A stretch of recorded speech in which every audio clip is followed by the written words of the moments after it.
सबको आरक्षण मिल रहा है, सभी समाज को उनका हक और अधिकार मिल रहा है, लेकिन एक ऐसा समाज है जो आज इतने गुजरे सालों के बाद भी, हक और अधिकार की मांग करने के बाद भी, लगातार गुहार लगाने के बाद भी, वह समाज अपने अधिकार से, अपने हक से आज भी महरूम है।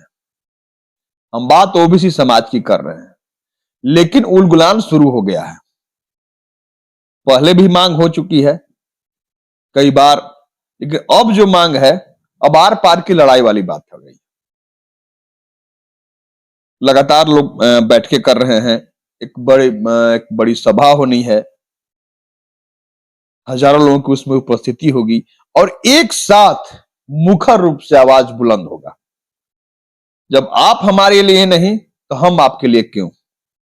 हम कब तक वोट बैंक के रूप में इस्तेमाल होते रहे? यह समाज का कहना है। हमारे साथ हम जब चेहरा से वाकिफ कराएंगे आपको, तब बखूबी वाकिफ हो जाएंगे। अपना वाकिफ रहने के बात नहीं, अगर आप गढ़वा से ताल्लुक रखते हैं,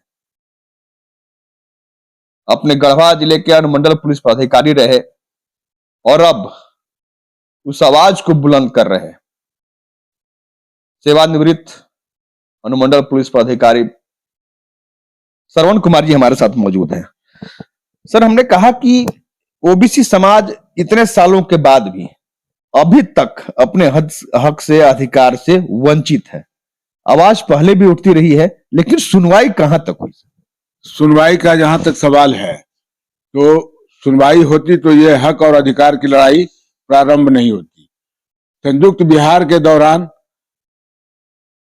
ओबीसी समाज को 27% आरक्षण था, लेकिन झारखंड बनने के बाद ओबीसी समाज, पिछड़ा वर्ग ओबीसी समाज का आरक्षण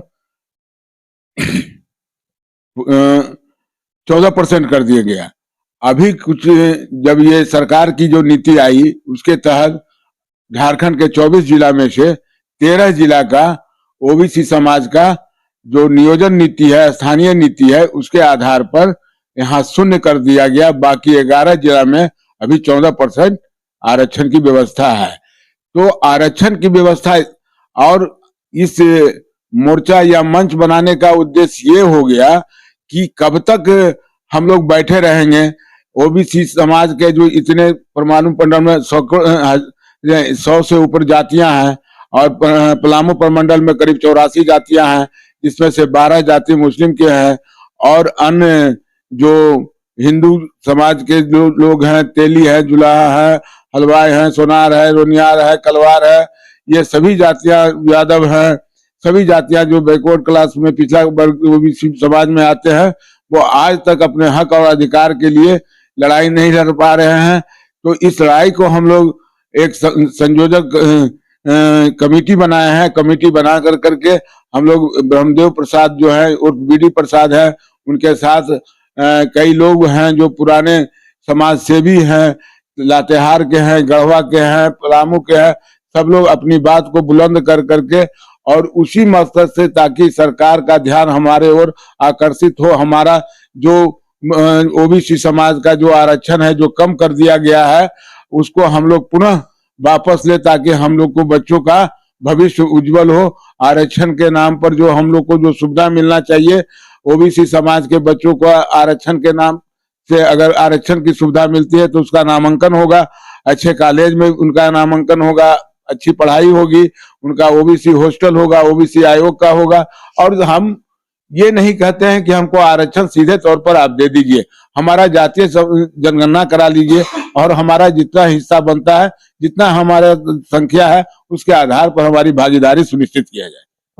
गांव गांव में जाना हो रहा है, हर जगह लोगों को जगाया जा रहा है कि अब अलग अलग हो करके बात नहीं हो सकती है, मांग नहीं हो सकती है।